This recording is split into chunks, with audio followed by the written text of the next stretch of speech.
Hey everybody, welcome back to the Business of Laravel podcast, where I talk to business leaders who are working in and with Laravel. My guest today is John Behr, the VP of Engineering at FM. John, would you kind of say hi to the people, tell us a little bit about yourself, and talk about FM. What does the relationship between FM and Laravel look like, and what's the story of the company and your relationship with it?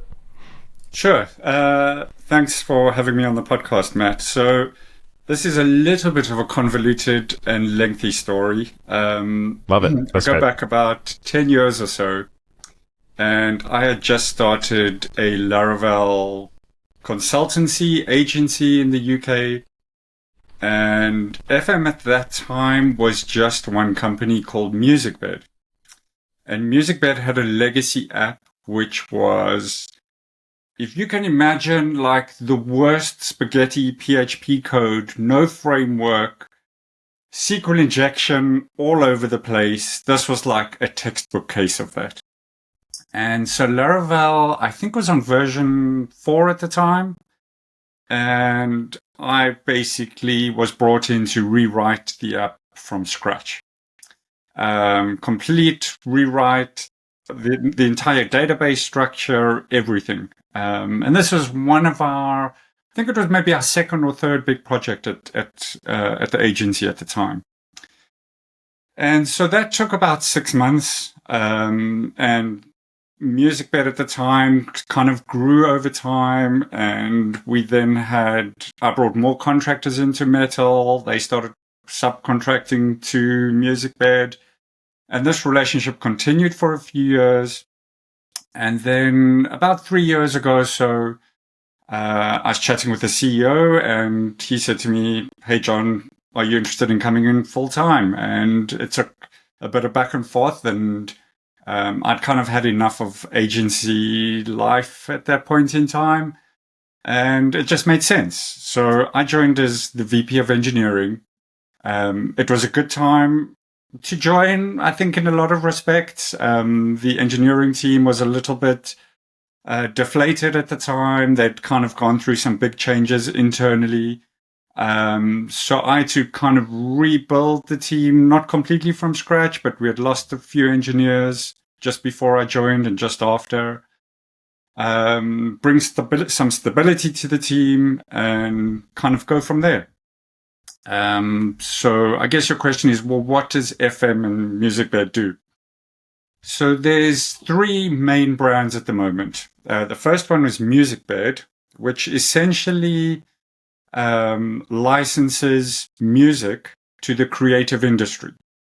So if you think about an advert that needs a backing track, or your podcast may need some intro music, or maybe somebody's making a film and they need some atmospheric music, or wedding video, anything along those lines. And so we have a roster of really excellent musicians that provide music, and we then sell that music for them. So it's kind of like a two-sided marketplace kind of deal. We work very much at the premium end of the marketplace. So a lot of our content goes to Nike adverts or movies that are on Prime Video, NFL, Apple. We've been placed with some really big clients. The second brand is kind of in the same industry. It's called Film Supply. And basically it's film clips that are 5 to 15 seconds long. Most of them don't have audio.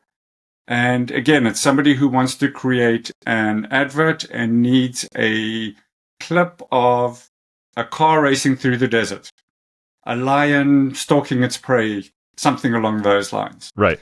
And so they could go out and shoot this themselves, but of course then they have to hire a film crew, costs a lot of production money, or they can just license it from Film Supply. And then the third brand, which is probably something people are more familiar with, is called Stills. And Stills is, I'm going to use the word stock photography like Shutterstock. It's the same kind of thing. We have photographers, upload their images or photos, and we sell it for them. But it's not your typical stock photography. So again, it's very much at the premium end, high end of the marketplace. and you wouldn't find a stock photo in our catalog. So there's about 100 people working at FM. The engineering team is completely remote. So North America, South America, EU, UK, and we work across multiple time zones. That's a lot, man. That's a big deal. So first of all, thank you, and congratulations on kind of the progression. You know, I've known you since before you worked with FM at all, and so it's just kind of been fun to watch you step into this role. How many people are in the engineering team at this point? So it varies a little bit because we sometimes bring in contractors for lengthy periods of time, depending on what's going on. So it's anywhere between, let's say, 16 and 20 engineers. Okay. Got it. And so one of the first questions I'd like to ask people is, in what way is Laravel involved in your business? And so what you mentioned was kind of MusicBed was an old school app, and you were brought on to do a ground up rewrite. And I can say, you know this as someone who's been a consultancy guy at some point. Ground up rewrites are almost never successful, and yet you were able to do one into a new tech stack, and the thing is super, super successful. Obviously, this is not a deeply technical podcast, right? This is more about business. But one of the targets, and I told you this, and I told all my guests this, one of the targets to this is high-level CTOs who are CTOs of a larger organization, or VPs of engineering, where they're not on the ground making the decisions, but they do have to think about like the higher level technical direction. And one of the questions very commonly is, what tech stack should we use? Should we do a ground up rewrite? They're not asking the question of what package should we use, that little stuff, but these big things are for them. Can you kind of share a little bit about your thinking, having done it before, of, you know, what helps you decide when to do a ground up rewrite or not? And if you're going to do it, are there any, again, not little nitty technical, but any kind of big directions like do this, don't do this if you're doing a ground up rewrite? Yeah. So I think at that point in time, there was no choice but to do a rewrite just because of the state of the application and the state of the database. It was not scalable at all, based on where it was. And that's totally fine. It was kind of proving the concept that the business works. It did what it was meant to do. But in order for the business to really get to the next level, it needed a platform that could get there. I think at that point in time, I don't think Laravel would have been kind of a natural choice. It didn't have the market respect that it has now. This was really, really early days, 2013, somewhere around there. So it really didn't have, the buy-in that it has now. Yeah. And that wasn't my choice. It was kind of, I think at that time, there were maybe 4 or 5 people in the company that brought on someone to kind of run product. And he had made the decision, Laravel looks like it's an up and coming thing. There's a lot of momentum behind it. It kind of makes sense to try it. And, I think to a large extent, a lot of credit needs to be given to him at that point because it was a really prescient decision to make. Mm-hmm. Having said that, we really haven't written or rewritten a lot during our time, especially on the back end.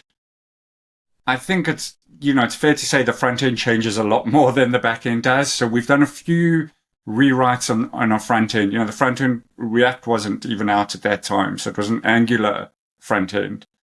And, my sympathies for the guys that had to work on that. But then we converted that to React. For example, and then our newer apps using Next.js. The funny thing is the same code base that we used in Laravel 4 is the same code base that we're using now. It has not been rewritten. Yes, it's been modernized. Yes, we've added static type hinting. And of course, we've evolved from PHP 5, I think maybe at that time, and it's on PHP 11. Or Laravel 11 now. Yeah. And so PHP 8.3. So we've kind of upgraded it. But some of the original code, which I wrote, 10 years ago, is still in the code base. And I think that's kind of testament to some extent to PHP, but a lot to Laravel. Because, if you stick to the conventions, if you follow kind of a standardized way of writing code, it's going to stand the test of time. You'll naturally find edge cases that need optimization or being split off maybe to a microservice or add a caching layer or whatever. But really, our philosophy, one of our guiding philosophies as an engineering team is choose boring technology. And like there's this, what's the guy's name? Dan McKinley, I think. And he, I think, was one of the first tech guys. I think it was at Reddit at the time. And there's a blog post out there, choose boring technology. And it really changed the way I think about things and the way we approach things as an engineering team. Because every new piece of technology, or everything you rewrite, is just going to occupy more mental space, more context switching. And it's like if you choose something boring, you've got the domain knowledge, you understand how it works, what the drawbacks are. And unless there's a really, really good business reason, my philosophy is just keep it boring, keep it simple. I love that. And I mean, I've talked with previous episodes of the podcast about, and also in the talk I gave at Laravel Live UK, your conference, about, there's a lot of things we have to control for when it comes to people's influence. And there's sometimes the people is the product team, or sometimes the people are the owners. But some of the people we have to control for are us as developers, because we get shiny object syndrome and we always want to bring in the latest, greatest. Yeah. So obviously you've spoken to don't always just use what's new and sexy. One of the things I was going to ask you about is that a lot of times we get folks saying, oh, well, the way you all talk about building Laravel apps is fine for small stuff. And it's always this kind of like pat in the head, like, oh, yeah, whatever. But if you're going to build anything big that's going to last, you need to do all of this premature optimization and structures and stuff like that. Do you have any thoughts about that? Is there things where you're like, you know what, there's certain aspects of how to write big scalable apps that you really have to do this architecture up front? Or is more of it stuff you're able to respond to as the problems pop up? So I think just in general, I think it's complete nonsense that Laravel can't handle big scale kind of stuff. We're like, I don't know where this stands in the scale of things, but we're handling 220 million requests per month on our tech stack. And that's just Laravel hitting Laravel endpoints. So, and just so people understand, Laravel basically runs our API, and then we have front-end apps. So that's not counting all the other requests, front-end requests, and going straight to Cloudflare or CloudFront or anything along those lines. And I think knowing when to optimize is possibly, like, if you had to ask me, like, what are the top 3 developer traits, I'd say that's in one of my top 3. Because it's something you can only learn through experience and through domain knowledge and understanding, the business that you're actually building a code base for. And you kind of start to learn over time where you need to build something that can handle scale, or where it's fine to just put something into practice, see how it works. And if it works fine, you can optimize it as and when the time comes. And this kind of happens all the time, this kind of iterative feedback thing. Like, I can give an example. We built a reporting dashboard for our internal team, and it ran off MySQL. And it's like, yes, it worked fine when we implemented it. But now that we've got hundreds of millions of records in our MySQL database, someone in the admin team runs a report, and it takes 3 minutes for the report to run, and the front end deadlocks completely because MySQL just grind to a complete halt.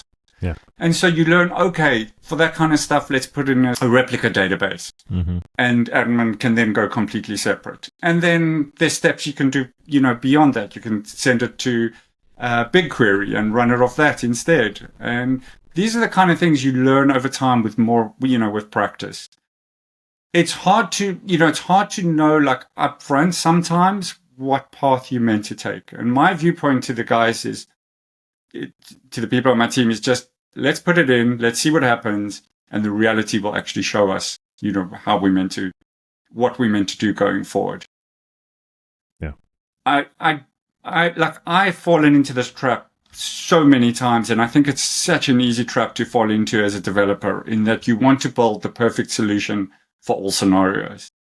And it's the wrong approach to take when you're thinking of things from a business perspective, because a business perspective is not that perspective. A business perspective is making sure what the work that you do is the most efficient and effective thing in order for the business to thrive in the short term, medium term, and long term.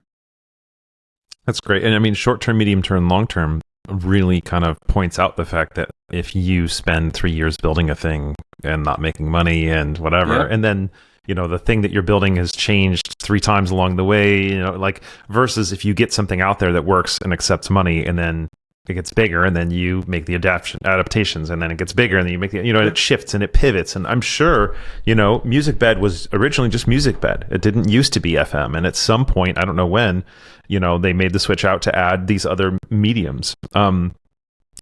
Do you, when they made the first pivot, when they said, okay, we're going to add, whether it was, you know, Film Supply, I would assume it was Film Supply that was second. Was that a big moment for you of, I need to go head down for a couple of months and figure out what the dual architecture is going to look like? You know, do I refactor it to be the same app powering 2, or do I split it out and do we start a new one fresh, whatever? What was that kind of experience like for you? So I think we were kind of fortunate in that it was decided really early on that Film Supply was a completely separate brand. Mm-hmm. There was no parent company as such. The only thing in common was it was being run by the same people. But from a branding point of view, it was completely separate. I think that's the first thing. The second thing we were really fortunate about is that we understood the domain really well, and we understood what pieces of technology we had to put in place in order to make Film Supply work, because we had already done it for Music Bed. Yes, the content is different. You know, the videos are huge files. Yeah. Music is, you know, kind of just a couple of megs. So I think from a scaling the asset pipeline point of view, that was a whole new challenge for us on Film Supply. But other than that, you know, the way that users purchase a subscription or purchase content on the website was a solved issue for us. And I'm not saying that we could copy and paste it from one to the other. Yeah. But there was no like gotchas or things that we hadn't already solved for. Yeah. And I think, you know, there've been a couple of periods during, you know, the last 10 years that I've been involved. But for most of that, we've had really stable engineering teams.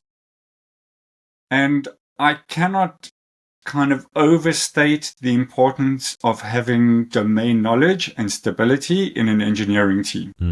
And for me, that, you know, that kind of having that kind of environment pays dividends multiple times over. So let's talk about engineering teams a little bit more, because obviously you've built this super productive, you know, development team that has, you know, been consistent over a decade here. I want to talk hiring in a second, but let's first talk about structure.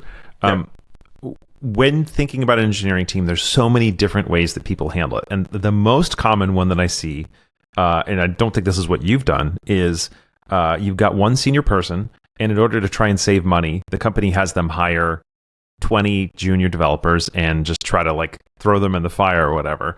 What is your kind of, if somebody were to try and build a 15 to 20 person or even maybe 5 to 10 person engineering team, what are your kind of like, maybe not mantras, but like, what are your guides to, here's the first and most important steps to structure it so that it's going to last? Yeah. So I think there's a couple of points to pick on here. First, I'll give a little bit of an overview as to how we structure our engineering department. In essence, at the moment, we're split into 2 separate teams, and the teams are split according to brand. So there's one team that deals with Music Bed and another team that deals with Film Supply and Stills. Each team has a product manager and an engineering manager. I think this is fairly typical. I don't think there's anything too atypical here. And then there'll be 2 to 3 back-end engineers, 2 to 3 front-end engineers, QA, and designer on each team. So somewhere between 7 and 10 people on a team. I think anything bigger than that kind of gets too much.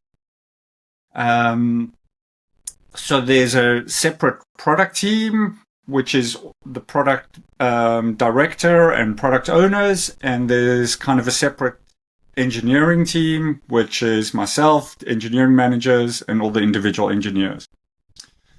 I think the part which is possibly a little bit unique for us is that our engineers are, for the most part, mid-level, a few, but most of them are senior and have been around for a long time. And we don't have many junior engineers at the moment. I think if I had to grow beyond this point, then my route would definitely be to hire more junior engineers. I think it's good for the team. I think it's good for senior engineers to mentor junior engineers. I think it's good for certain tasks to be done by junior engineers and not senior engineers. So there are a lot of benefits to having juniors around.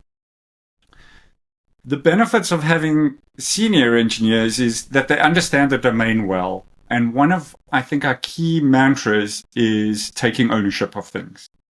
And so I will not micromanage, and my engineering managers will not micromanage at all. The kind of person that thrives in our engineering team is the kind of person that is proactive, takes ownership. If there's something on the backlist, doesn't wait for somebody to say, "Hey, can you take that item?" If a bug comes through the error tracking, whatever, doesn't wait for somebody to say, "Oh, can you go have a look at that?" He's in first thing in the morning because of time zones. By the time you get in, he's already said, "Hey, I picked up this and I think this is the solution to it." And to some extent, I think this kind of mindset can be taught or can be demonstrated. I think to some extent, it needs the right kind of person to thrive in that environment because not everybody's like that. And I'm not making any judgment calls here at all, but I think that's the kind of person that we're looking for, that is willing to take ownership of their own career path and also how they work with us as a team. So one of the things I really like about what you said there is that with respect to people having this problem, there's an incredible amount of technical leadership that make the decisions they make because they don't know what to do. And so they either look at what other people have done or they just kind of flail and say, well, maybe this is the right thing. And when someone says, almost apologetically, in order for us to do things the way we do it, we have to have people who work like this. We have to do this. I'm not saying nobody's ever said that and been a jerk in doing it. But even if so, which I don't think is very often the case, you have to have an understanding and a vision for what your team operations are going to look like, what each person's interaction with the rest of the team, with their responsibilities, that shows, hey, this is how I think it should happen in order to even say that in the first place. So I want to dive, I know I said we'd go to hiring, we'll go there in a second. I want to talk a little bit about what got you where you are today. Like, how did you develop? What is your background? What are your experiences? What are their books or videos, whatever? Like, what has gotten you to the place where you are today, where you know how to build this team and you know how to bring in people and say, this is the type of person I want working here and here's how I want them to interact with each other? Yeah. I think I have come from a very unusual path into tech as a whole, to be honest. My background isn't in tech. I was in kind of investment banking, structured finance. That's what I had studied. That's what I'd done in my career for 10 years. And only made a switch to tech possibly about 15 years ago or so. I think the part that I've been really fortunate with is having amazing mentors throughout my career. Right from the first full-time job that I ever had through to when I emigrated over to London. And even now, the CEO of FM, Daniel, I think, amongst all of them, I've been really fortunate. And maybe it's not purely by luck because I place a huge premium on the people that I work with. For me, as I've said, and I remember saying this right from my first job, the people that I work with is far more important than anything else that I do in the job. Yes, the pay needs to be acceptable. And yes, the kind of work that you're doing needs to be important or work that you enjoy. So maybe there's a bit of being fortunate in it, or maybe it's, possibly also choosing that, but finding people who have the same ideals as you, respect the same things, find the same things, important that you find. And I think once you create that kind of circle around you, then the kind of environment that you want to create, I think, kind of naturally follows on from that. And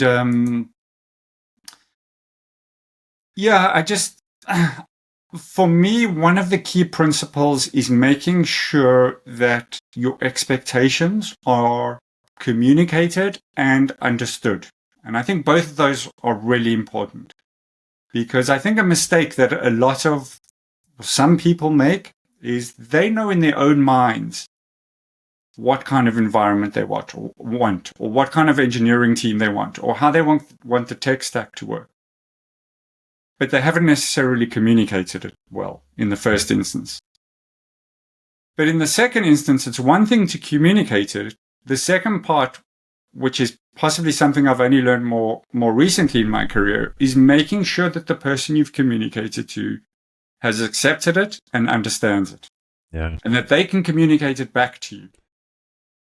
Once those expectations and that groundwork has been put in place, then there's transparency and clarity from everybody as to how we want things to be done and what we expect from you as a junior engineer, mid-level engineer, senior engineer, staff level engineer.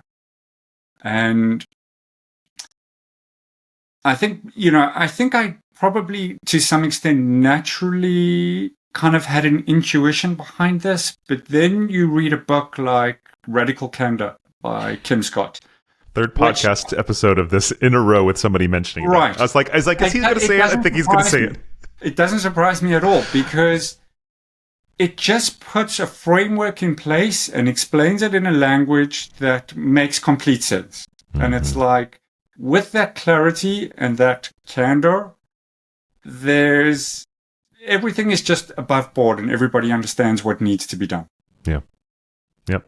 And I love that you brought it up, just to be clear, because as you were talking, and I was like, there's a difference between broadcasting an idea and communication, right? Communication, I communicated it. And it's interesting because one of the things that the author of Radical Candor said was, I actually wanted to call it she had another name that she wanted to call it, but she's like, I feel like compassionate candor. Yeah. And she's like, but I just felt like people would think it's too soft or whatever, so I wanted to change it. And one of the things that she said in the intro to like the later editions was, I regret that because I've heard instances where tech bros would say, oh, well, I'm being radically candid. And she's like, yeah, but you missed the part where you're actually caring about the other person and thinking about their response and everything. And so hearing you say that, I'm like, you have to know people. You have to understand people. You have to be able to read people. You have to pay attention to them. You have to consider that it's not just you, the leader on top, telling everybody, making decrees from on top of a mountain, right? But you actually it has to be a discourse, a communication. So I love hearing you say that. Yep. I totally agree with you. I think it's really easy to fall into that trap of, as you say, making announcements from the top of the mountain and expecting that people have actually heard and understood what you're talking about. Got it. Okay, so I keep saying I want to go to hiring, so we're going to go to hiring for a little bit. So there's kind of two sides of the hiring story. One of them is a lot of folks say, well, I don't know what it looks like for me to look for Laravel developers. And then a lot of folks say, well, I don't know what it's like for me to look for Laravel jobs. And I'm trying to get a narrative out to people saying like, hey, I have story after story after story of company finding incredible Laravel developers, and every time they look, they've got hundreds of applicants, all these wonderful people. And yet also I have all these Laravel developers being like, there's so many cool things I can do with Laravel. There's so many companies using Laravel. And so I kind of want to ask kind of for you, what has the process of hiring Laravel developers been like? Have you found it easy? Have you found it difficult to get really good Laravel developers? Are you hiring non-Laravel developers and training them to know Laravel? Like, what's it been like? Yep. It's been at some points easy and at most points painful. Tell me more. Be honest. And I don't think this is specifically a Laravel thing. I think it's, if we're looking for a React engineer or Next.js or whatever it is, we kind of go through the same pain points. Hiring stuff. Yeah, it's really hard. And to be honest, I'm not sure what the answer is. To give some color to that, I would say, if we put a job post on Lara Jobs or on one of the other remote job working sites, we'll get somewhere between, let's just round it off and say 300 applications coming in, of which I would say 250 will get discarded without looking further than the cover letter because for whatever reasons. So we're left with 50. So that means I need to, or the engineering manager or whoever else needs to read through 50 CVs and cover letters, which takes time. Yeah. Of which, let's say 10 go through interview, takes more time. Of which 2 or 3 make it to the next round, it takes more time. And yeah, it just is a really painful process. And like I've heard people hire fast and fire fast or whatever. And I don't subscribe to that at all. I think hiring needs to be a really careful, thought out process. I think if you've built a strong engineering culture, you need to do everything in your power to strengthen that culture every time you bring somebody on board. And kind of my hiring bar is every time I hire somebody, I want the average of the engineering team to go higher, not to go lower. Yes, you need to take into account that somebody may be a junior engineer, so you may need to benchmark it amongst juniors. But for me, I do have high standards because I've worked so hard in building this amazing team. And I don't take any credit for them being amazing because they really are all amazing individuals. And I owe it to them. I have a responsibility to them to bring other people on board that are going to work well with them. Yeah, that makes sense. Yeah. As you think about that kind of structure around like the quality of the people that you want to bring on, I don't know if you've had to, but for me, I've had to fire before. And I can tell you right now, it sucks. And this idea of like hire fast, I'm like, hiring fast means you have to be very comfortable to have made a mistake, which means, first of all, from a legal perspective, many places it's very difficult to fire people. But from an interpersonal perspective, hiring somebody and training and onboarding them takes a lot of time and energy. So throwing that away sucks. But also there's a human being on the other side of this. And that human being let go of some other job, let go of some other opportunities. And now all of a sudden we did a bad job of picking them to be the right fit for this. And now we're going to dump them. Like the only one thing that's worse than firing someone is firing somebody soon after they started. You know, like that's like the worst thing to do. And so this idea of like hire, and I'm like, no, that's not the solution. You know what I mean? Yeah. I do kind of think like if you're firing somebody really soon after you hired them, then the onus is completely on you. Yeah. And I'm not meaning you as in Matt. I'm just saying the person who hired them. Yep. Because it means something is wrong in your process, in your hiring process. And so you need to go back and refactor that process to find out what went wrong. Yep. I'm not saying you're going to get it right every time because that's completely impossible. And I think if you try to get it right every time, you'll probably never end up hiring anybody. Yeah. But for me, that would, I think, be an opportunity for learning and saying, well, what did I do wrong? What could I have done better? There's obviously something I missed in the process somewhere along the lines. I will say, though, in terms of firing somebody, it's possibly the worst part of the job. Mm-hmm. But I would say that if it's reached the point of firing somebody, it shouldn't come to a surprise to either of you that it's reached that. Yeah. And I think that's, there's lots and lots of things you can do before it reaches that stage. So. Yeah. And I mean, it's interesting because for me, we're not legally obligated to, but if somebody is going to get fired, unless it's like we discovered they're stealing money or something like that, there's always going to be a performance improvement plan, either by name or by token of like, we want you to stick around. We hired you because we see value in you. This particular aspect of your job is not working out. Can we give you a direction? And it's interesting because I see people on Twitter, almost always people who've been fired before and who have like a grudge against their previous company, be like, if you get a PIP, it just means you're just fired, but not yet, right? Or something like that. PIP meaning a performance improvement plan.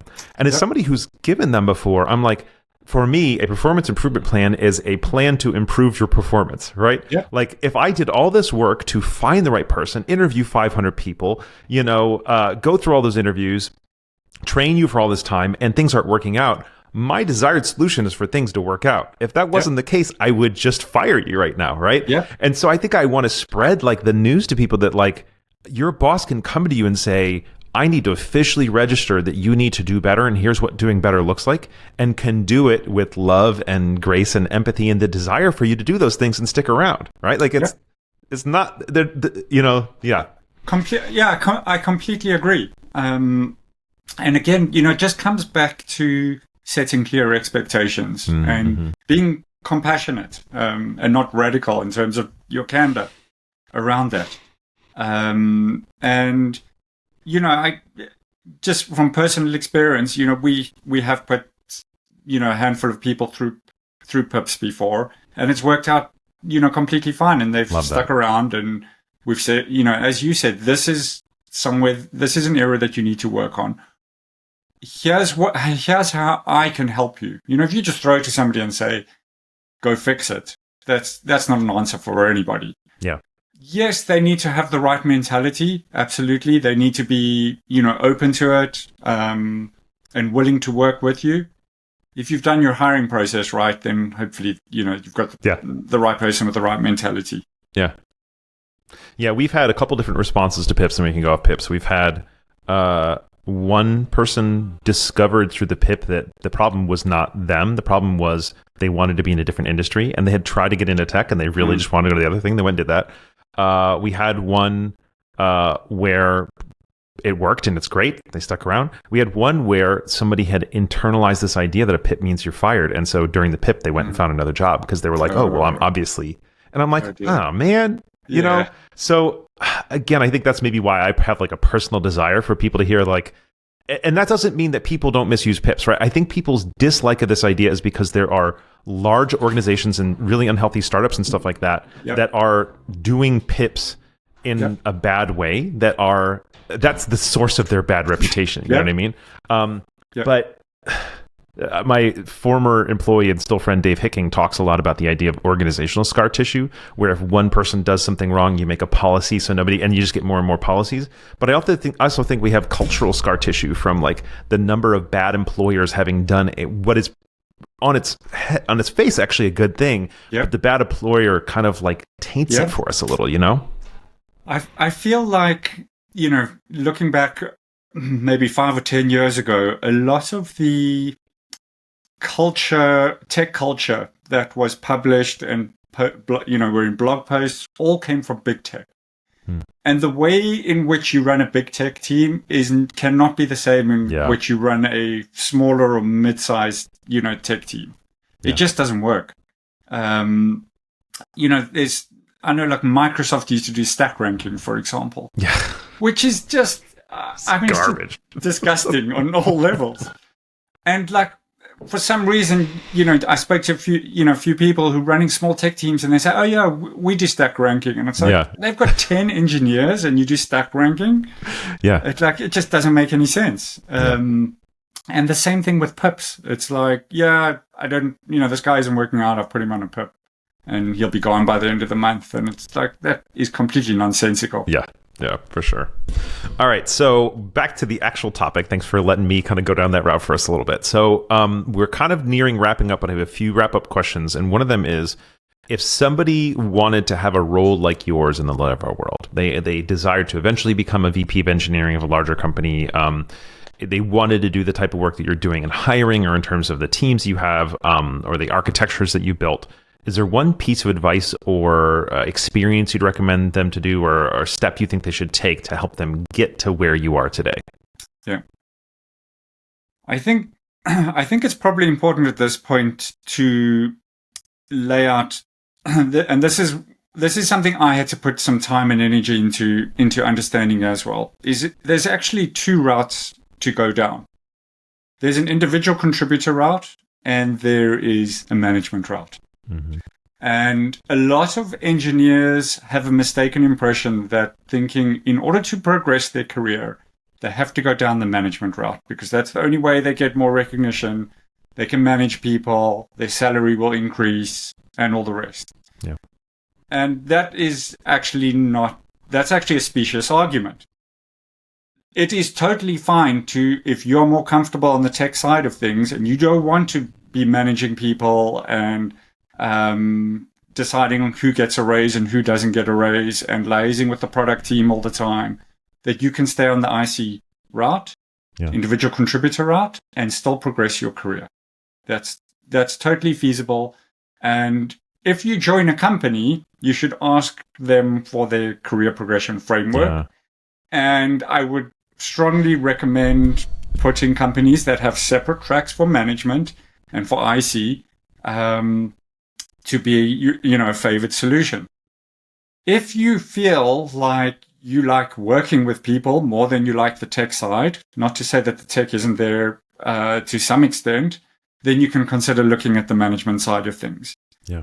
I don't think it's for everybody, to be honest. I think a lot of Couldn't agree people, more. Yeah. especially, I'd say probably most engineers got into engineering because they like writing code. Yeah. And I totally understand that because I've been there as well. I think you need to really want to be a manager of people, to go down that route.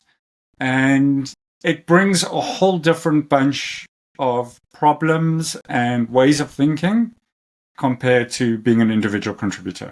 There's some fantastic books on it. There's a book by James Stanier called Becoming an Effective Software Engineering Manager, which to me is probably the best book I've ever read on engineering management. Never even heard of it. Yeah. Fantastic book. It's really practical. Goes through everything from day one to doing reviews to one-on-ones, remuneration.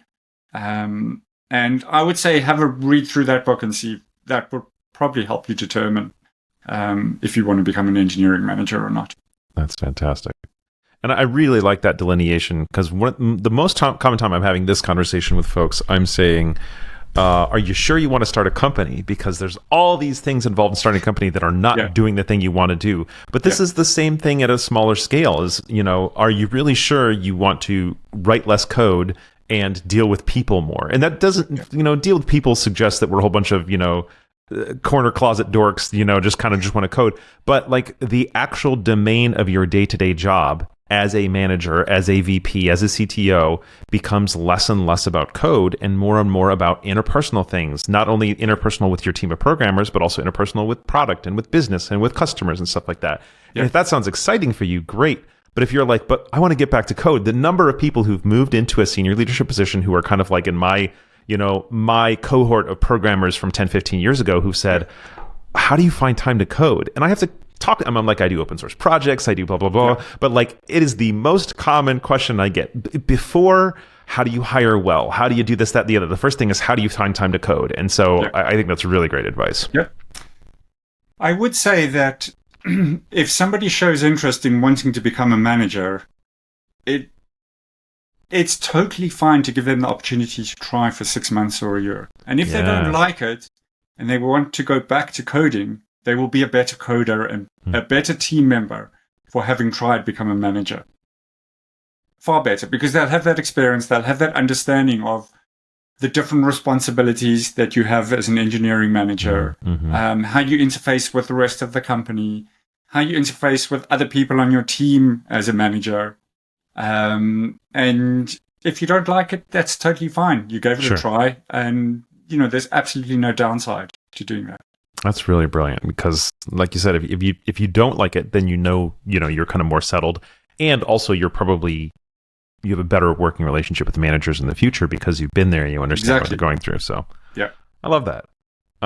Wish we had more time to talk about all these, as always. Okay, so 3 last questions. Number 1, are you hiring? We're not at the moment. Future? Okay. Yeah, unfortunately not at the moment. I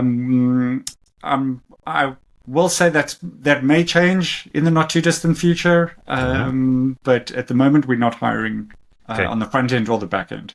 If somebody wants to keep up, if one day they want to work for John and they want to work for FM, where do they go? They follow you on Twitter? Do you guys have a careers page? Yep, we do have a careers page, and they're more than welcome to connect with me on LinkedIn or Twitter. There's a number of engineers who I've met over the years. Opportunity didn't work out at the time. I stayed in touch with them, and they ended up either joining us full time or doing a contract role with us for a couple of months. So it does happen. Love it.